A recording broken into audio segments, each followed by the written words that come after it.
Britain sells bicycles around the world. In one Midland factory, they make 6 every minute, in another 3 a minute, in yet another 5. In all, 10,000 cycles every day. Last year, over 3.5 million, a new production record.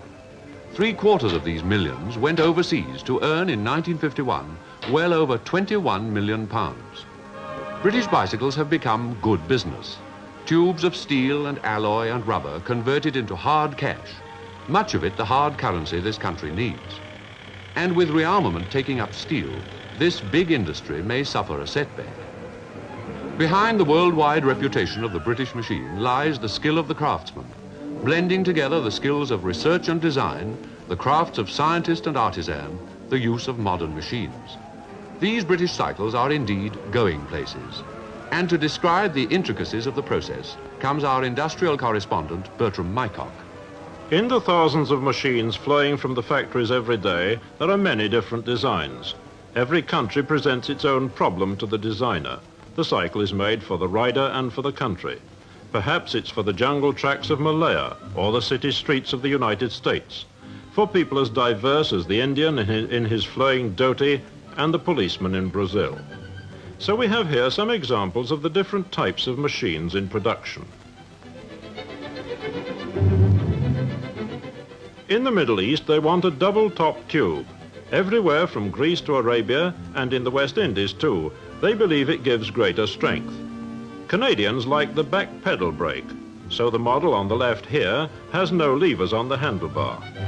Then not every country has the smooth roads of Britain, so balloon tires are seen on some of the export machines. In the foreground here we have the American model, low with wide handlebars, becoming quite popular over there. Beside it on the right, a taller machine for the sweeping robes of the tropics. For Cyprus, there's the flat handlebar to take a sack or a basket of fruit. Eastern dress and customs and a Western invention can in fact be made to fit.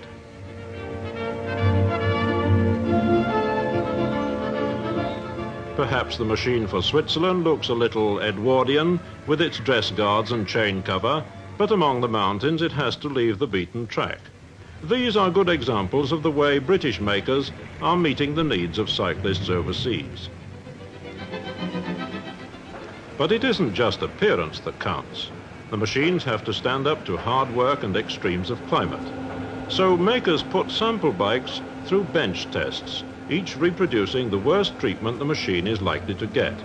Here a complete cycle takes its road test in the workshop.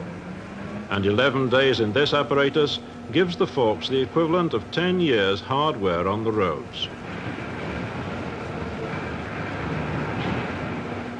Then there's climate. A salt and steam bath tests the finish of the various parts and their resistance to corrosion.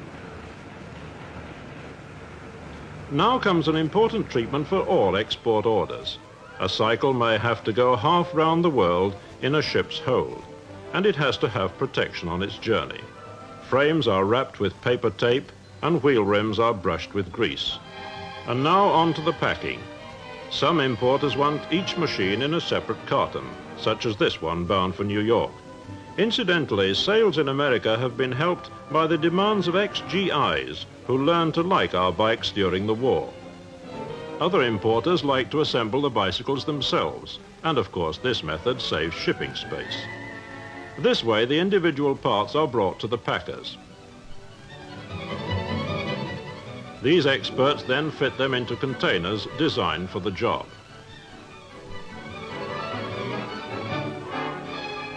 So cycles from British factories go all over the world.